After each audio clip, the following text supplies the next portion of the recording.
नमस्कार प्यारे साथियों, दीप इलेक्ट्रिकल के यूट्यूब चैनल में आप लोगों का एक बार फिर से हार्दिक स्वागत है। आज हम लोग देखने वाले हैं इंडक्टर के बारे में। ठीक है कि इंडक्टर क्या होता है, इंडक्टर कैसे कार्य करता है। तो चलिए देखते हैं इंडक्टर के बारे में। इंडक्टर, ठीक है दोस्तों। तो इंडक्टर को हम लोग हिंदी में क्या कहते हैं? प्रेरक कहते हैं। क्या कहते हैं? प्रेरक। अब इंडक्टर क्या होता है दोस्तों? तो इंडक्टर एक पदार्थ का भाग होता है। क्या होता है? एक पदार्थ का भाग। जैसे कि रजिस्टर हम लोगों ने देखा था, रजिस्टर एक पदार्थ का भाग होता है। ठीक वैसे ही इंडक्टर भी एक पदार्थ का भाग होता है। ठीक है दोस्तों। और इसको हिंदी में क्या कहते हैं? प्रेरक कहते हैं। ठीक है। इसके बाद इंडक्टर के जो गुण होते हैं उसे हम लोग इंडक्टेंस कहते हैं। इंडक्टेंस किसे कहते हैं? इंडक्टर के गुण को। ठीक है, ध्यान रखिएगा, इंडक्टर एक पदार्थ का भाग है जबकि इंडक्टेंस उस पदार्थ के गुण को कहते हैं। ठीक है, जैसे कि हम लोग पहले देखते थे कि रजिस्टेंस। ठीक है, तो रजिस्टेंस क्या होता था दोस्तों? एक रजिस्टर एक पदार्थ होता था, रजिस्टर एक पदार्थ का भाग होता था। ठीक है, और उस भाग के जो गुण होते थे, यानी कि गुण कौन सा? वो विद्युत को प्रवाह होने में जो रुकावट पैदा करता था। ठीक है ना, वो विद्युत को प्रवाह होने में जो रुकावट पैदा करता था, उस गुण को हम लोग क्या कहते थे? रेजिस्टेंस कहते थे। ठीक है दोस्तों। तो ठीक वैसे ही इंडक्टर, इंडक्टर हमारा एक क्या है? पदार्थ का भाग है। और इसके जो रेजिस्टेंस, इसके जो गुण होते हैं उसे हम लोग इंडक्टेंस कहते हैं। ठीक है, मान लिया जाए कि हमारा एक इंडक्टर है। ठीक है, ये हमारा एक इंडक्टर है। ठीक है, अब इसके अंदर जो हमारा विद्युत प्रवाह हो रहा है, तो इसमें जो रुकावट पैदा हो रहा है ना, उसे ही हम लोग क्या कहते हैं? इंडक्टेंस कहते हैं। ठीक है दोस्तों। और इसे हम लोग किस चीज़ से डिनोट करते हैं? इसे हम लोग एल से लिखते हैं। किसे से लिखते हैं? एल से। यानी कि हम लोग को जब आगे लिखा हुआ मिलेगा कहीं पर, तो हम लोगों को इंडक्टर नहीं लिख करके एल भी केवल लिखा हुआ मिलेगा। तो हम लोगों को वहाँ पर समझना होगा कि ये इंडक्टेंस के बारे में बोला जा रहा है। ठीक है दोस्तों। और इसका यूनिट क्या होता है? हेनरी। ठीक है, कोई दिक्कत नहीं। जैसे कि हम लोग सिंपल तार में, जैसे कि हम लोग मान लिया जाए कि एक सिंपल वायर है। ठीक है, इस सिंपल वायर में अगर धारा प्रवाह करते हैं, इस सिंपल वायर में क्या करते हैं? धारा प्रवाह करते हैं। ठीक है, तो ये जो धारा प्रवाह करते हैं, इसमें जो रुकावट पैदा होता है ना, उसे हम लोग क्या कहते थे? रेजिस्टेंस कहते थे। ठीक है ना। ठीक उसी प्रकार से एक जो सिंपल वायर है उसको अगर हम लोग इस प्रकार से कॉइल के रूप में परिवर्तित कर देते हैं, तो इसे हम लोग क्या कहते हैं? इंडक्टर कहते हैं। ठीक है, इसे हम लोग क्या कहते हैं? इंडक्टर कहते हैं। अब इसमें जो धारा प्रवाह हो रहा है, उसमें जो रुकावट हम लोगों को होता है, उसे हम लोग क्या कहेंगे? इंडक्टेंस कहेंगे। उसे क्या कहेंगे? इंडक्टेंस कहेंगे। ठीक है, और उसे हम लोग किस चीज़ से डिनोट करेंगे? एल से डिनोट करेंगे। उसका यूनिट क्या होगा? हेनरी होगा और मिली हेनरी होगा। ठीक है, हेनरी को एस से डिनोट करते हैं और मिली हेनरी को एम एस से डिनोट करते हैं। और अधिकांश हम लोग मिली हेनरी का ही प्रयोग करते हैं। ठीक है, तो लिखिए इसका डिफिनेशन। ठीक है, इसका डिफिनेशन लिखिए। जब किसी कुंडली में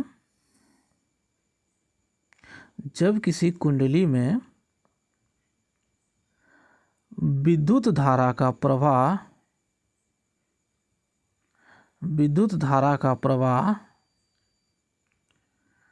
कराया जाता है तो धारा के प्रवाह में प्रेरण के कारण रुकावट उत्पन्न होती है। प्रेरण के कारण रुकावट उत्पन्न होती है, जिसे हम प्रेरकत्व कहते हैं। अर्थात हमारा जो ये कॉइल है, इसमें जो अगर हम लोग धारा प्रवाह करते हैं, प्रवाह करवाते हैं तो इसमें धारा के प्रवाह को जो रुकावट पैदा करता है, यानी कि इसमें हम लोगों को जो रुकावट पैदा करता है उसे हम लोग क्या कहते हैं, प्रेरकत्व कहते हैं। ठीक है दोस्तों, चलिए इसके बाद हम लोग इसके बारे में देखते हैं कि ये कितने प्रकार के होते हैं। ठीक है, ये कितने प्रकार के होते हैं, इंडक्टर हमारे पास कितने प्रकार के होते हैं। ठीक है, तो इसमें से सबसे पहला हमारे पास आता है एयर कोर इंडक्टर। क्या आता है, एयर कोर इंडक्टर। अब एयर कोर इंडक्टर क्या होता है दोस्तों, मान लिया जाए कि ये एक इंडक्टर है। क्या है, ये एक इंडक्टर है, इसके अंदर एक कोर होता है। ठीक है ना। लेकिन एयर कोर इंडक्टर में क्या होता है, एक भी कोर नहीं होता, यानी कि कोई भी कोर नहीं होता है, यानी कि केवल एयर होता है। ठीक है, तो इसे हम लोग एयर कोर इंडक्टर कहते हैं। ठीक है, तो इसमें कोर नहीं होता है। सबसे पहले क्या लिखेंगे, इसमें कोर नहीं होता है। दूसरा, इसका जो मान होता है वो बहुत कम होता है। ठीक है, इसका मान क्या होता है, बहुत कम होता है। और तीसरा, इसके मान को हम लोग बदल नहीं सकते हैं, अर्थात इसका मान हमारे पास फिक्स होता है। ठीक है, इसका मान हमारे पास फिक्स होता है।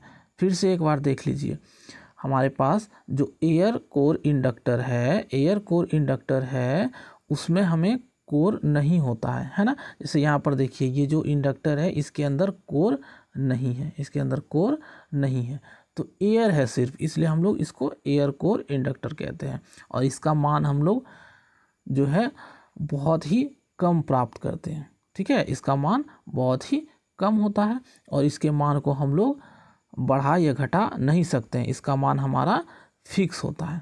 ठीक है, इसके आगे हमारा आता है आयरन कोर इंडक्टर। क्या आता है, आयरन कोर इंडक्टर।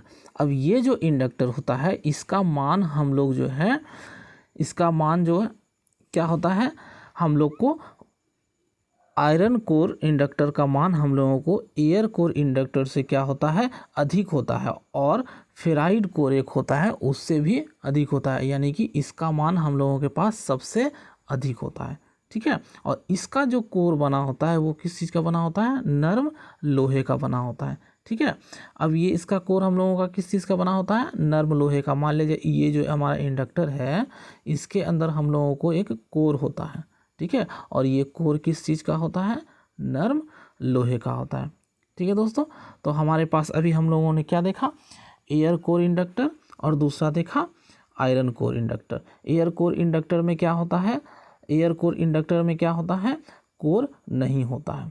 ठीक है, और जबकि आयरन कोर इंडक्टर में हमारे पास कोर होता है, और वो कोर किस चीज़ का होता है, नर्म लोहे का होता है। ठीक है, और आयरन कोर इंडक्टर का मान हमारे पास सबसे अधिक होता है, यानी कि बहुत ज़्यादा अधिक होता है, यानी कि इसमें सबसे अधिक इंडक्टेंस होता है। ठीक है दोस्तों, इसके बाद हमारे पास आ जाता है फेराइड कोर इंडक्टर। ठीक है, अब इसमें जो कोर बना होता है इसका कोर हमारा आयरन और कॉपर से मिल करके बना होता है ना। इसमें जो कोर होता है हम लोगों का आयरन और कॉपर से मिलके बना होता है। और इसका जो वैल्यू है ना, इसका जो वैल्यू होता है उसे हम लोग क्या कर सकते हैं, वेरिएबल वैल्यू होता है इसका मतलब इसका वैल्यू को हम लोग घटा भी सकते हैं और बढ़ा भी सकते हैं। ठीक है, हमारे पास जो आयरन कोर था उसमें हमारा कोर किस चीज़ का बना होता था, नर्म लोहे का बना होता था। और फेराइड कोर जो है उसमें हम लोगों का कोर किस चीज़ का बना होता है, आयरन और कॉपर का। और जो एयर कोर था उसमें हम लोगों का कोर होता ही नहीं था। ठीक है ना, और एयर कोर वाले का वैल्यू जो है हमारे पास सबसे कम होता था, जबकि आयरन कोर वाले का वैल्यू हमारे पास सबसे अधिक होता है। और आयरन कोर हम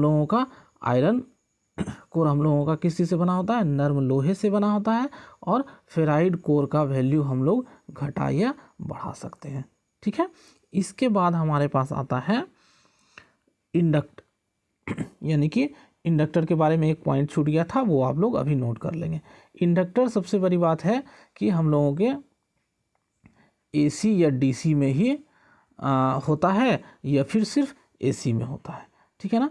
तो इंडक्टर हम लोग सिर्फ और सिर्फ एसी धारा जहाँ पर प्रवाह होती है वहीं पर इंडक्टर होता है, ठीक है। एसी धारा जहाँ पर प्रवाह होता है वहीं पर इंडक्टर होता है। डीसी धारा में इसका कोई भी प्रवाह नहीं होता, यानी कि डीसी धारा के प्रवाह में इंडक्टेंस का गुण नहीं देखा जाता है, ठीक है। जबकि एसी धारा के प्रवाह में ये इंडक्टेंस होता है, यानी कि एसी धारा के प्रवाह को ही ये रोकता है और डीसी धारा के प्रवाह को ये नहीं रोकता है, ठीक है दोस्तों। इसके बाद हमारे पास आगे आ जाता है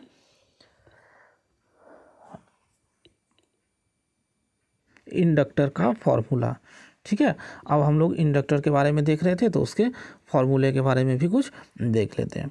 तो इंडक्टर को हमने क्या बताया था, एल से डिनोट करते हैं, ठीक है। तो एल बराबर हमारा क्या हो जाता है, एल बराबर हो जाता है एन फाई बाय आई, ठीक है, N phi by I.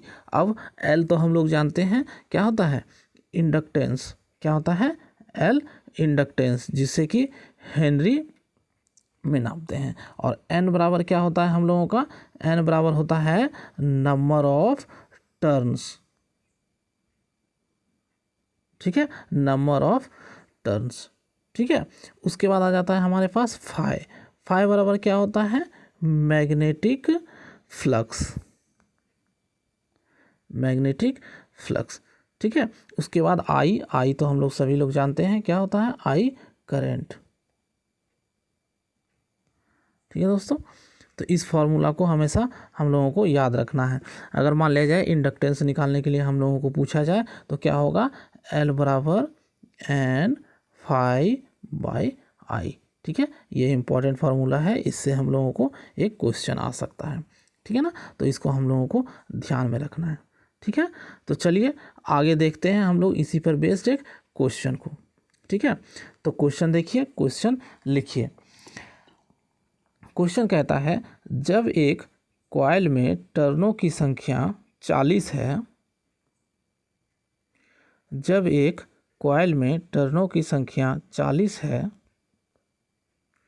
2 milli ampere धारा प्रवाह होती है, 2 मिली एम्पियर धारा प्रवाह होती है और 10 मेगा वेबर का मैग्नेटिक फ्लक्स है, तो कॉइल का सेल्फ इंडक्शन क्या होगा, है ना, कॉइल का सेल्फ इंडक्शन, ठीक है। तो क्वेश्चन जो ये दिया हुआ है, सबसे पहले इसमें पढ़ने के लिए आपको क्या है कि इसमें सबसे पहले देखिए कि हमारे पास क्या क्या चीज़ दिया हुआ है, ठीक है, हमारे पास क्या क्या चीज़ दिया हुआ है। तो सबसे पहले हम लोगों के पास क्या दिया हुआ है, टर्नों की संख्या, यानी कि एन हमारे पास दिया हुआ है, एन हमारे पास क्या है 40। उसके बाद क्या है, धारा, धारा मतलब करंट। तो एक बात ध्यान रखिएगा, यहाँ पर करंट हम लोगों को क्या दिया हुआ है, करंट हम लोगों को मिली एम्पियर में दिया हुआ है, ठीक है, मिली एम्पियर में दिया हुआ है, यानी कि 2 मिली एम्पियर है, तो हम लोग इसको लिख सकते हैं 2 × 10⁻³ ठीक है। उसके बाद हमारे पास क्या दिया हुआ है, उसके बाद हमारे पास दिया हुआ है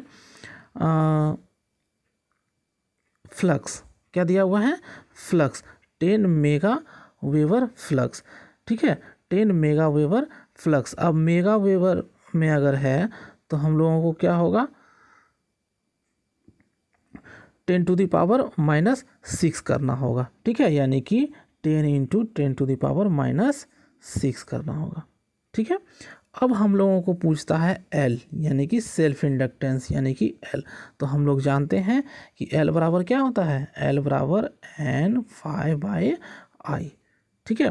तो इस फार्मूला पे अगर हम लोग पुट कर देते हैं तो हमारा हो जाएगा, एन हमारा क्या हो जाएगा, एन हमारा क्या हो जाएगा, एन हमारे पास दिया हुआ है 40, ठीक है। उसके बाद फाई क्या हो जाएगा, फाई हो जाएगा हमारे पास क्या, 10 × 10⁻⁻6। उसके बाद बाय हमारे पास क्या हो जाएगा, आई। तो आई हमारे पास क्या दिया हुआ है, आई हमारे पास 2 × 10⁻⁻3, है ना, यही है ना। तो इसको जब हम लोग सॉल्व करेंगे तो ये 10⁻³ और 10⁻⁻6 कट जाएगा, तो यहाँ क्या बच जाएगा 10⁻⁻3। ठीक है, ये हो जाएगा। अब हमारा ये क्या हो जाएगा, 2 से 20 टाइम्स कट जाएगा, है ना। तो ये हमारा क्या हो जाएगा 200 इंटू 10⁻⁻3, है ना। क्या बच जाएगा 200 इंटू 10⁻⁻3। अब ये -3 का मतलब क्या हो जाता है, मिली हो जाता है। ठीक है, तो हमारा आंसर क्या आ जाएगा 200 मिली हेनरी, है ना, हेनरी में आएगा।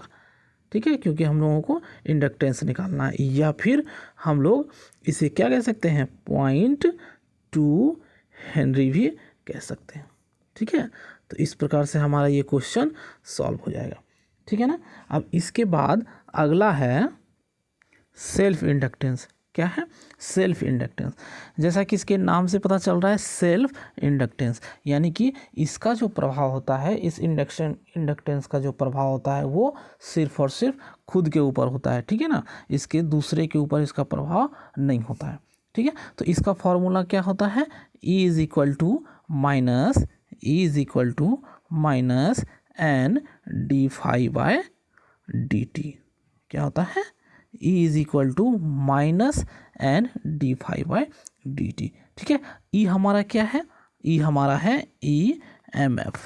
क्या है, EMF, जहाँ पर E हमारा EMF है, फाई तो हम लोग जानते ही हैं और टी तो हम लोग जानते ही हैं। ठीक है, अब बात आता है एन भी हम लोग जानते हैं। अब बात आता है माइनस चिन्ह के बारे में। ठीक है, तो ये माइनस चिन्ह किस लिए आता है, लेंज के नियम के अनुसार। ठीक है ना, क्योंकि लेंज का नियम हम लोगों को क्या कहता है, लेंज का नियम कहता है हम जिस कारण से पैदा हुए हैं हम उसी का विरोध करेंगे। ठीक है, तो लेंज के नियम के कारण हमारे पास ये माइनस का साइन आता है।